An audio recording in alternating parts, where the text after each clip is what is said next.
रामकृष्ण हरी माऊली जय हरी. श्री संत ज्ञानेश्वर महाराज यांचा आषाढी पायवारी सोहळा सुरू आहे आणि या पायवारी सोहळ्यातील 9व्या दिवशी माऊलींच्या पालखी सोहळ्यातील पहिलं उभं रिंगण हे तरडगाव या ठिकाणी चांदोबाचा लिंब येथे पार पडलेलं आहे. संत ज्ञानेश्वर महाराज यांच्या पालखी सोहळ्यामध्ये एकूण 7 रिंगण सोहळे होतात.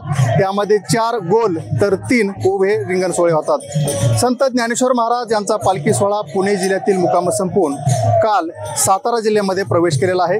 त्यानंतर कालचा मुक्काम लोणंद या ठिकाणी झाल्यानंतर आज दुपारी 1 वाजता माऊलींचा पालखी सोहळा हा लोणंदवरून तरडगाव मुक्कामाकडे मार्गस्थ झालेला होता आणि तरडगावला पोहोचण्याच्या आधी वाटेतच चांदोबाचा लिंब या ठिकाणी माऊलींच्या पालखी सोहळ्यातील पहिलं उभं रिंगण पार पडलेलं आहे.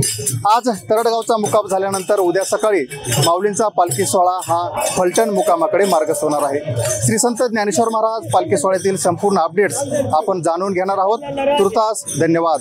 प्रीतम पुरोहितसह ज्ञानेश्वर फड, डिजिटल प्रभात, तरडगाव.